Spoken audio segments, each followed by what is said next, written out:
안녕하세요. 축구 전문 기자 한준입니다. 마침내 손흥민 선수가 자신의 능력, 자신의 건재함을 보여주며 토트넘 허스퍼를 무승의 늪에서 구해냈습니다. 엔지 포스테코글루 감독도 사우샘튼과의 경기 5대0으로 크게 이긴 이후 선수들의 공의를 하면서 선수들을 칭찬했는데요. 그리고 그 칭찬의 중심에는 손흥민 선수가 있었습니다. 손흥민 선수의 축구 실력뿐 아니라 손흥민 선수의 마음가짐, 손흥민 선수가 팀을 대표하는 정신, 이런 많은 면에서 리더십을 발휘하면서 토트넘의 승리의 주역이었다고 평가한 것인데요. 이번 경기 손흥민 선수가 더 이상 미끼나 보조자가 아니라 왼쪽 측면 공격수로 뛰면서도 자신의 능력을 마음껏 선보일 수 있었던 이유에는 세부 동선 정리, 전술 조정이 있었고, 특히 손흥민 선수를 잘 찾아주고 조력자 역할을 잘 해줬던 제임스 매디슨과의 시너지 효과가 있었습니다. 어떤 과정에서 또 어떤 전술적인 솔루션이 손흥민 선수를 마침내 포스테코글루 감독 체제의 토트넘에서도 잘 활용할 수 있는 그런 구성으로, 그런 구조를 만들 수 있었는지, 또 포스테코글루 감독이 어떤 이야기를 경기 후 기자회견에서 했는지 총정리하고 또 분석해 드리도록 하겠습니다. 우선 이번 경기 5대0으로 토트넘이 전반전에만 엄청난 화력을 뽐냈죠. 그리고 그 전반전만 뛴 손흥민 선수, 그 전반전에 터진 토트넘의 5골 중에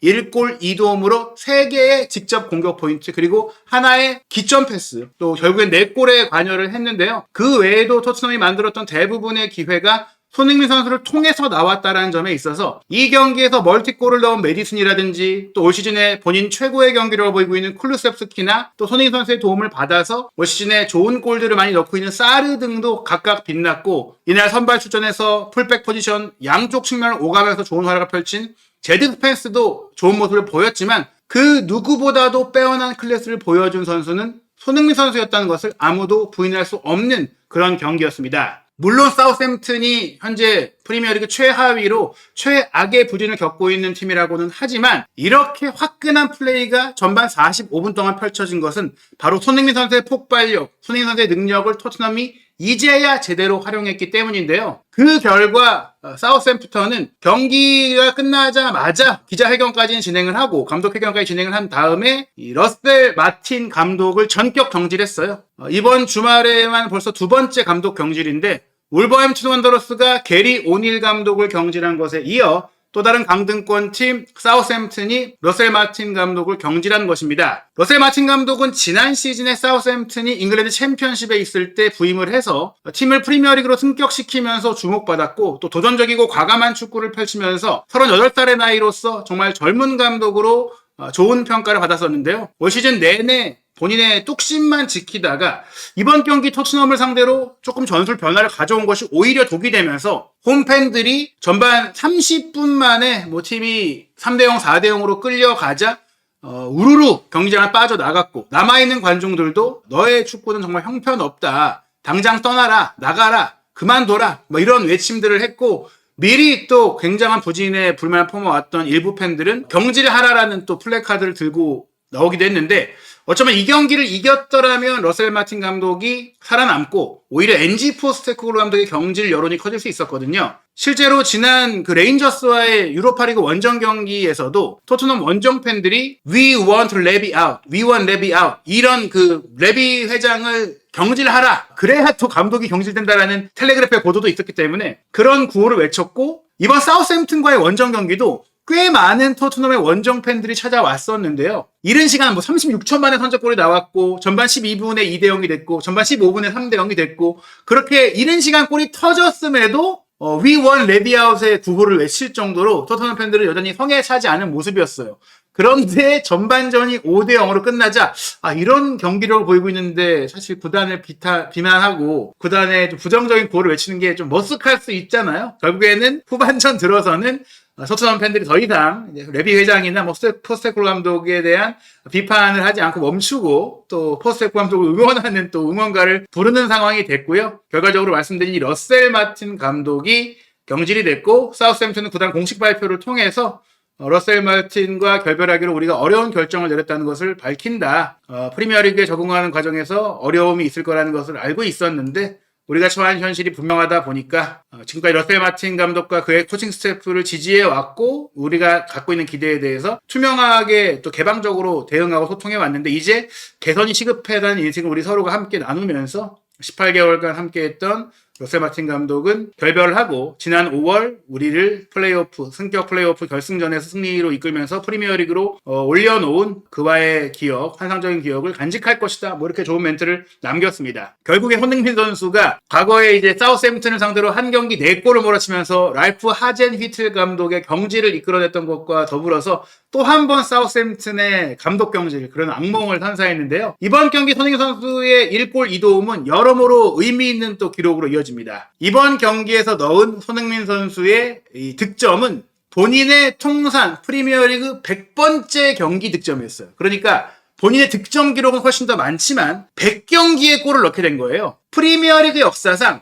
100경기 이상의 경기에서 득점을 한 선수가 역대 19명이었는데 손흥민 선수가 20번째 선수가 된 겁니다. 그야말로 이제 손흥민 선수는 지금 프리미어리그 역대 최다 득점도 20위권 이내이고 역대 최다 출전도 20위권 이내이고 또 프리미어리그의 토트넘 선수 중 최다 도움 기록을 또 이날 68회 도움을 달성하면서 이뤘고 경기 숫자, 멀티 공격 포인트 많은 기록에서 살아있는 전설로서의 모습을 좀 만들고 있거든요. 계속해서 매 경기, 매 골, 매 도움이 프리미어리그의 새로운 역사를 만들고 있는 손흥민 선수의 행보는 그야말로 지금 유럽 축구 무대에서 아시아 선수가 남길 수 있는 독보적인 그런 커리어다. 이렇게 말씀드릴 수 있겠습니다. 이날 경기를 현지에서 중계한 TNT 스포츠가 말씀드린 이 100번째 경기 득점과 더불어 프리미어리그 통산 최다 토트넘 선수의 어시스트 68호 도움, 클럽 레전드라는 칭호를 또 붙이면서 평가가 나왔는데요. 손흥민 선수가 에이징 커버가 왔다, 예전만 못하다라는 억가를 당하고 있는데 최근의 공격 포인트 기록들을 보면 결코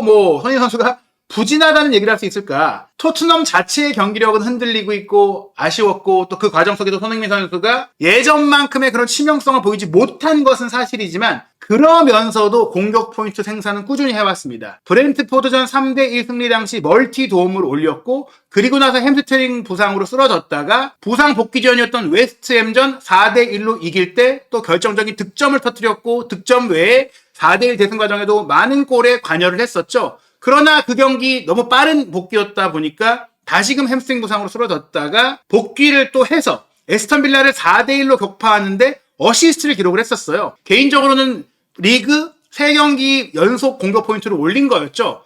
그러다가 입스위치 타운과의 프리미어리그 경기 홈에서 충격적인 1대2 패배를 당할 때 침묵했지만 맨시티를 4대0으로 완파할 때도 결정적인 도움을 기록을 했습니다. 그리고 나서 풀럼, 본머스, 첼시와의 경기 팀이 굉장한 이제 부진에 시달렸지만 첼시전에는 또 마지막 순간에 골을 넣으면서 3대4 석패를 당했지만 끝까지 희망을 만들었었고 또 이번 경기 사우스햄튼전 1골 2도움으로 최근 출전한 이 경기들을 보시면 보세요. 하나, 둘, 셋, 넷, 다섯, 여섯, 일곱, 여덟, 아홉. 최근 9경기에서 올린 공격 포인트가 3득점, 이제 6도움이에요. 정말 어마어마한 것이죠. 경기장 공격 포인트가 1개를 넘는 기록이고 또 꾸준히 이제 연속 공격 포인트도 나오고 있으니까 손흥민 선수가 자신을 제대로 활용해주기만 한다면 기회만 제대로 제공해주는 그런 상황이 된다면 여전히 결정력 또 도움 능력 뛰어나다. 이미 이번 그 16라운드 경기 전에 프리미어리그 전체 선수 중에 빅찬스 창출 기록이 탑3 안에 들었던 손흥민 선수이거든요. 오늘도 사실 2개의 빅찬스를 만들고 그걸 또 다 어시스트로 연결했던 손흥민 선수인데 그럴 수 있었던 이유, 가장 큰 이유가 뭐냐? 역시 전술적인 역할입니다. 최근 손흥민 선수가 공격 포인트를 못 올렸던 경기들의 평균 위치를 보시면 이 7번 손흥민 선수의 위치가 보통 여기에 와 있었어요. 이 파이널 서드 지역에 들어가지 못하고 미들 서드 지역으로 내려와 있었고 오히려 우도기가 높은 곳으로 갔었는데 오늘 경기는 보시는 대로 손흥민 선수가 가장 높은 곳에 올라와 있죠. 가장 높은 곳에 손흥민 선수가 있었어요. 오히려 솔랑키가 밑으로 내려와서 연계해주고 수비도 가담을 해주고 또 오른쪽 사이드로 출전했던 쿨루세스키도 안쪽으로 들어와서 미드필더 역할을 해주고 그러면서 이제 제드 스펜스 선수가 사이드에서 이제 오버래핑을 하면서 측면 플레이를 함께 했었죠. 그리고 사르도 사이드 역할을 함께 해줬죠. 오른쪽 사이드에서는 쿨루세스키가 안으로 들어오고 스펜스와 사르가 측면 플레이를 해주고 솔랑키가 밑에서 2선 역할, 연계 역할을 해주고 메디슨이 예전이라면 솔랑키도 앞에 있고 크리스티도 앞에 있고 존슨도 있고 이런 상태에서 공간을 빼곡하게 차지해서 손흥민 선수가 사이드로 나가서 좀 많이 벗어나는 슈팅 위치에서 벗어나는 위치에 있었는데 오늘은 메디슨도 손흥민 선수의 영역을 이제 침범하지 않고 공격적으로 올라갔지만 대신 솔랑키의 영역을 차지해주면서 또 때로는 쿠루셉스키와 함께 두 명의 10번 역할을 했는데 이 쿠루셉스키 선수가 가운데로 오는 상황에서 사이드로 빠져 움직이는 역할까지 해주는 손흥민 선수와는 절대 겹치지 않는 움직임들을 가져가 주면서 둘이 시너지를 낸 거예요. 그러다 보니까 또 메디슨 선수가 오른쪽 사이드로 갔을 때 올린 크로스를 손흥민 선수가 득점으로 연결하기도 했고 또 손흥민 선수가 중앙에서 배우로 침투할 때 아웃프런트 패스로 또 메디슨에게 어시스트를 하기도 했었고 여러모로 둘이서 많은 시너지를 냈어요. 또 손흥민 선수의 크로스를 클루세스키가 득점할 때는 메디슨이 밑으로 내려가서 기천 패스를 줬고 메디슨의 히트맵을 보시면 왼쪽 하프 스페이스를 기반으로 뛰긴 했지만 우측도 갔고 배후도 내려갔고 또 배후도 우측과 왼쪽을 모두 내려갔고 이렇게 보면 손흥민 선수는 또 메디슨이 없는 위치 요 영역 여기에 손흥민 선수가 없는 위치를 메디슨이 없는 위치 여기에 가져갔어요. 이렇게 문전 중앙이나 문전 우측 하프 스페이스나 이렇게 손흥민 선수는 손흥민 존 내지 왼쪽 사이드 플레이를 했고 메디슨은 왼쪽 하프 스페이스, 우측 중앙, 뭐 또 우측 사이드, 그리고 3선 뭐 이런 데로 가면서 서로의 동선이 안 겹치면서 손흥민 선수가 메디슨이 손흥민 선수에게 패스를 할 수 있는 그런 코스가 나온 것이고 무엇보다 존슨이 뛸 때는 항상 존슨이 위에가 있으니까 이 존슨이 한 명 위에 가면은 왼쪽에서는 좀 수비에 커버를 해줘야 되잖아요. 비대칭으로 움직이다 보니까 우도기도 올라가고 여기서는 또 포로가 가운데 들어가니까 여기 빠진 부분들을 다른 선수들이 커버를 해줘야 되고 그러면서 손흥민 선수도 내려와야 되는 상황들이 있었는데 손흥민 선수를 높은 곳에 계속해서 뛸 수 있게 해줬던 것 이날은 뭐 전반전만 뛰긴 했지만 보시면 손흥민 선수도 요 밑에 수비 영역을 아예 가지 않았어요. 그렇게 동선 정리를 해주고 손흥민 선수를 가장 높은 곳에 포스테코로 감독 체제는 가장 높은 곳에 쓴 게 효과적이었다. 지난 시즌에 원톱으로 쓸 때는 사실 밑으로는 많이 안 내려와도 전방 압박을 굉장히 많이 하면서 체력을 소진했었는데 이제 손흥민 선수를 이렇게 쓰니까 근육 부상이 생기고 못 쓰는 상황들이 되고 손흥민 선수가 뭐 없는 경우에는 공격적인 위치가 아니라고 하더라도 후방에 빌드업도 맡기고 탈압박도 맡기고 사이드 플레이도 맡기고 많은 것들을 맡겨야 되잖아요. 그러니까 이제 포스테코 감독도 손흥민 선수의 근육을 보호하고 몸 상태를 보호하기 시작했어요. 최근 들어서. 그런 과정에서 이번 경기는 존슨을 안 쓴 가운데 메디슨과 손흥민 선수가 함께 전방에서 합을 맞추게 해줬던 이런 전술 구조 변화 솔랑키를 조금 더 이타적인 역할로 쓰고 클루세스키도 조금 더 이제 보조자 역할로 쓰고 손매 듀오를 중심으로 경기를 풀어가니까 손흥민도 살아나고 메디슨도 살아났다는 겁니다. 솔랑키, 클루세스키가 하나의 세트라면 손흥민, 메디슨도 하나의 세트로서 상대 팀에 따라 선수들의 컨디션에 따라서 이렇게 더 강조해서 쓸 수 있는 그런 상황이 된 겁니다. 손흥민 선수가 45분만 뛰면서도 이제 1골 2도움을 기록을 했고 또 3개의 키패스를 기록하면서 2개의 빅찬스를 창출했고 유효 슈팅만 4개였고 빗나간 슈팅 2개였지만 날카로웠고 또 슈팅 블로킹도 하나 막혔죠. 상대 수비 6-3방어에 또 골대 강타도 있었어요. 그러면서 사이드 플레이에서 크로스도 4개나 했고 패스 성공률 94%로 안정적이었습니다. 메디슨도 2득점을 했지만 2개의 키패스도 있었고 크로스도 4개 있었고 드리블도 잘했어요. 드리블 성공률도 100%였거든요. 3개 중에 3개를 성공하면서 또 경합 승률도 높았는데 지상볼 경합을 9번이나 하면서 7번이나 승리를 했어요. 이런 부분도 예전에는 손흥민 선수가 중원에서 경합을 해주고 메디슨이 이제 돌아 들어가면서 기회를 포착하는 장면들이 많았는데 이날은 메디슨이 2골을 넣기도 했지만 경합도 열심히 해주면서 손흥민 선수의 부담까지 좀 덜어줬다라는 점 이제야 선수들의 전술적인 역할이 어느 정도 좀 적절하게 배분이 되고 손흥민 선수도 주인공이 될 수 있는 플레이가 펼쳐진 겁니다. 그러다 보니까 경기를 마치고 나서 손흥민 선수가 자신의 이제 인스타그램을 통해서 뭐 이런 메시지를 남겼죠. A proper team performance. 이건 진정한 팀으로서의 퍼포먼스였다. 이게 바로 전술이 살아난 팀의 경기력이었다는 것이죠. 그리고 결과도 그랬다. Proud of the boys. 우리 선수들이 자랑스럽다. Time to keep the focus. 계속 하지만 집중해야 되고 푸시온 밀어붙여야 한다. 이 레벨이 바로 우리 자신에게 기대했던 레벨이다. 이런 수준의 경기를 해야 한다는 것이죠. 그리고 손흥민 선수는 자신의 시그니처 셀레브레이션뿐 아니라 상대 수비수들과 이렇게 힘있게 경합하는 사진을 직접 올리면서 나의 골을 넣는 플레이뿐 아니라 이렇게 투쟁하는 투지를 보여주는 플레이를 좀 강조하고 싶은 그런 면모도 보였습니다. 그리고 영국의 이제 언론들 실시간 중계 방송에서 느껴졌던 반응도 마찬가지인데 이날 경기는 TNT 스포츠에서 중계를 했는데 TNT 스포츠의 해설을 맡았던 전 리즈 스트라이커 루시 워드 이분이 이런 얘기를 했어요. This is Spurs at their best. 이게 토트넘의 최고의 모습이다. 이런 경기가 바로 토트넘이 가장 잘할 수 있는 플레이다. They break at pace. 속도를 통해 역습해서 상대의 뒷공간을 무너뜨렸고 Good shot from 손흥민 at the end of it. 그 마무리를 손흥민 선수의 슈팅, 좋은 슈팅으로 끝내는 것. 이것이 토트넘다운 축구다. 그리고 BBC에서도 이런 코멘트를 하고 나서 좋은 장면이 나오니까 손흥민 선수가 내 말을 곧바로 입증해주는 모습을 보였다. 그렇게 얘기하면서 또 제임스 매디슨의 패스, 스퍼스 캡틴의 침투, 골키퍼의 폭풍 선방 이런 상황들, 이런 것들을 얘기하면서 매디슨이 만들어주고 손흥민 선수가 해결하는 그런 상황들. 물론 이날 경기는 뭐 두들이 서로 기회를 만들고 주고받고 했었는데 손키즈오가 있을 때만큼의 그런 좀 어쩌면 보면 호흡이라든지 또 손흥민 선수의 번뜩임이 득점과 패스로 모두 나오는 부분들, 이런 것들은 손매듀오를 포스테코 감독이 잘 조정만 해준다면 앞으로 더 좋은 결과, 더 많은 골이 나올 수 있겠다는 그런 기대감을 불러일으킨 겁니다. 올 시즌 손흥민 선수 공식전 18경기 6득점 6도움 12개의 공격 포인트 올리고 있고요. 리그에서만 13경기 5득점 6도움으로 11개의 공격 포인트, 거의 경기당 1개에 가까운 공격 포인트를 올리고 있습니다. 이 기록 결코 나쁜 기록 아니죠. 에이징 커브가 오는 선수가 13경기 11개의 공격 포인트를 기록하나요? 그리고 이날처럼 날카로운 오른발 패스, 왼발 슈팅 득점, 또 수많은 좋은 장면들, 힘있는 돌파, 압박, 운반, 정말 빠른 벼락 같은 문전 플레이, 이런 것들은 손흥민 선수가 여전히 건재하다는 걸 보여주는 것 같고, 6개의 리그 도움은 현재 10개 도움으로 도움 1위에 올라있는 아스날의 부카요 사카와 4개 차이인데, 오늘 같은 플레이가 이어지고 오늘처럼 많은 빅찬스를 경기마다 만든다면 충분히 도움 1위도 기대할 수 있을 것입니다. 오늘 경기 후 포스테코글루 감독의 기자회견 길지는 않았는데요. 이렇게 긍정적인 성과 그리고 빠르게 골을 넣으면서 경기를 시작할 수 있었던 비결이 무엇인지에 대한 질문에 우선 포스테코글루 감독은 선수들이 정말 자랑스럽다라면서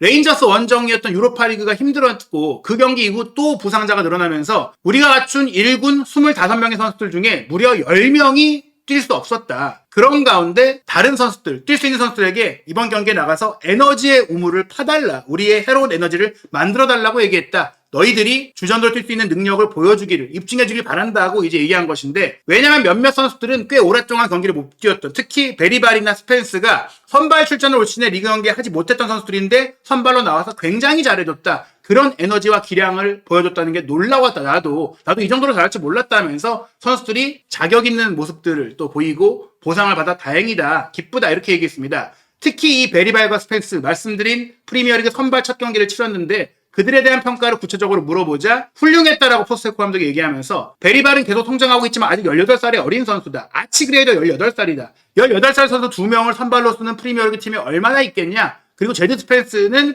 시간을 많이 기다려야 했는데 아치그레이가 사실은 라이트백 포지션으로 뛰고 있었기 때문에 스펜스가 자기 위치에서 선발로 뛰기 위해 인내심을 가져야 됐다. 지금 센터백도 많이 다치고 왼쪽 풀백도 다치다 보니까 아치그레이를 센터백과 왼쪽 풀백으로 쓰는 상황 속에서 스펜스에게 기회가 왔는데, 그 기회가 왔을 때 이렇게 잘할 수 있었던 것은 그와 함께 훈련했던 코치들의 노력도 있었다. 스펜스가 그 자리에서 이런 영향력을 발휘할 수 있는 플레이를 준비해 왔었고, 그가 또 기회가 오지 않는 상황 속에서도 인내심을 보이고 끈기를 보인 것에 대한 보상을 얻었다면서 정신력과 마음가짐, 태도를 칭찬을 했습니다. 그리고 이번 경기를 앞두고 이제 레인저스전을 끝낸 다음에 고참 선수들을 비판했잖아요. 특히 베르너를 얘기하면서 고참 선수들이 18살짜리 선수들도 선발로 뛰고 많이 경기를 하고 있는데 더 잘해줘야 되는데 그걸 못해주고 있다라고 비판을 했었는데, 오늘 고참 선수들 어땠는지에 대한 질문, 특히 손흥민 선수와 매든 선수가 최고의 호흡을 보였던 것에 어떻게 생각하냐고 질문을 했거든요. 그에 대해서 정말 훌륭했다라면서 이 선수들도 이제 오늘 밤에는 해내야 한다고 느낀 것 같다라고 마음가짐이 달랐다고 했습니다. 우리는 어린 선수들이나 경기에 많이 출전하지 못했던 선수들, 그리고 경기에 계속 나섰던 선수들 모두가 섞여뛰게 됐을 때 우리의 정체성을 지키면서 우리가 원하는 축구를 해달라고 요구를 했었다. 그 과정에서 두 선수, 손흥민 선수와 매디슨 선수가 축구를 잘한 것뿐 아니라 경기에 나서는 마음가짐까지도 이 모든 선수들을 끌어내는 촉매제의 역할을 해줬다라면서 리더십을 제대로 발휘했다라고 호평했습니다. 그리고 유로파리그 경기에 참가를 했던 선수들이 꽤 다시 뛰었기 때문에 경기가 끝날 무렵까지 뛰면 체력이 바닥날 수 있다는 걸 알았기 때문에 빠르게 경기를 시작해야 됐고, 그런 것들을 잘 인지해주고 선수들이 시작부터 골을 잘 만들어줬다라고도 얘기를 했고요. 이 경기를 앞두고 계속 현장에서는 포스테코 감독을 향해 욕설, 비난, 야유가 쏟아졌었는데, 이번 경기에는 마침내 또 포스테코 감독이 큰 승리를 이끄니까 원정 팬들이 비판을 초반에 좀 하다가 응원가도 부르고 또 박수를 보냈거든요. 팬들이 분명히 팀을 지지하면서 실망스러워했을 것인데 오늘은 원정원 팬들이 전반전 45분을 즐겼을 것이다. 안타깝게도 후반전에는 골이 터지지 않았지만 내가 이번 경기를 하기 전에도 말씀드렸듯이 아무것도 변한 것은 없다. 우리가 원하는 팀이 되겠다. 우리가 원하는 축구를 하겠다는 각오와 결심이 그대로다. 그리고 오늘 그게 이루어진 것은 선수들의 노력이 대단했기 때문이다라고 계속해서 선수들에게 모든 공을 돌리는 모습으로 지금까지 기자회견과 인터뷰에서 실언을 했던 것들을 조금 만회하고자 하는 그런 의지를 보였습니다. 다만 이번 경기 역시 아쉬운 것은 포스텍 감독 방식의 축구가 선수들의 햄스트링 부상을 자꾸 야기한다는 것인데요. 이번 경기도 우도기 선수가 전반 중반에 근육의 통증을 느끼면서 교체됐거든요. 대퇴 4두근이 조금 뻐근하다라는 얘기를 포스텍 감독이 얘기를 했는데 그는 계속 뛰고 싶어 했다. 뛸 수 있는 것 같았지만 위험을 감수할 수 없었다. 또 뛰었다가 계속 뛰었다가 더 큰 부상이 올 수 있기 때문에 교체했고 소니와 함께 우도기를 교체한 건 그래서다. 전반전 끝나고 손흥민 선수를 빼준 것은 손흥민 선수도 뛰고 싶어 했지만 몸을 조금 이제 아끼기 위해서 더 뛰었다가 근육에 통증이 올 수 있으니 지금 많은 경기를 뛰고 있으니 현 단계에서 크게 의미 있는 몸 상태에 안 좋은 부분은 없고 예방적인 조치로 했다라면서 12월 20일 금요일 새벽에 있을 맨유와의 카라바오컵 8강전에 두 선수를 뛰게 하기 위해 손흥민 선수와 우도기 선수를 뛰게 하기 위해 이른 교체를 선택했다라고 이야기를 했습니다. 이날 제리 스펜스 선수가 무려 881일 만에 토트넘에 입단하고 나서 프리미어리그 선발 출전 경기를 치르게 됐는데 그동안 렌으로 임대됐었고 리즈로도 임대가 됐었고 제노아로도 임대가 됐었고 매각한다라는 얘기들도 있었는데 이런 매각이 잘 이루어지지 않다가 남았잖아요. 근데 남아서도 주전으로 못 뛰다가 이번 경기에는 정말 이 정도면은 포로보다 스펜스를 선발로 쓰는 게 경기력이 더 좋겠다. 실제로 포로가 들어오고 나서 우측의 수비가 더 아쉬워졌잖아요. 그런 가능성까지 확인을 했기 때문에 여러모로 사우스햄튼과의 경기는 토트넘의 입장에서는 보약과도 같은 승리가 됐다. 특히 전술적으로 또 로테이션 측면적으로 새로운 솔루션, 플랜 B를 찾아내는 방법적인 면에서 어떻게 보면 전술적인 기조는 플랜 A가 유지됐지만 다른 선수로, 다른 패턴으로, 다른 동선 배분으로 새롭게 팀이 조금 이제 창의성을 발휘할 수 있게 된 것, 좀 상대를 놀라게 할 수 있는 구조가 생긴 것은 분명히 다행이고 그 과정에는 왼쪽에서 높이 올라간 손흥민, 오른쪽에서 풀백으로 뛴 스페이스가 있었다라고 말씀드릴 수 있을 것 같습니다. 다음 경기도 이게 이어져야 됩니다. 사우스햄튼은 분명히 프리미어리그 최약체이기 때문에 이게 과장된 결과일 수도 있거든요. 에버튼을 크게 이길 때, 웨스트햄을 크게 이길 때, 에스턴 빌라를 크게 이길 때, 맨시티를 크게 이겼을 때 생겼던 기대감들이 퐁당퐁당으로 롤러코스터를 타면서 꺾었던 적이 있는데요. 12월 20일 금요일 새벽 5시 맨체스터 유나이티드와 카라바오컵 8강전도 이런 경기력으로 승리를 거둬낸다면 토트넘은 다시 포스테코글루 감독 체제가 힘을 얻고 나갈 수 있을 것입니다. 그리고 손흥민 선수도 주장으로서 카라바오컵 우승으로 가기 위한 큰 길을 이어갈 수 있게 됩니다. 8강전 승리로 4강으로 넘어갈 수 있을지 그리고 이어질 리버풀, 노팅엄, 울버햄튼과의 경기까지 이 기세로 토트넘이 챔피언스리그 진출권으로 치고 올라갈 수 있을지 한준TV 구독, 좋아요, 알림 설정으로 이어지는 현지 반응과 영국 현지 중계방송, 현지 분석 방송들, 매치 오브 더 데이의 생생한 정말 날카로운 그런 분석 영상도 확인하시고 또 이어지는 토트넘의 손흥민 선수 출전 경기 모든 경기 실시간 입중계도 놓치지 않으시기 바랍니다.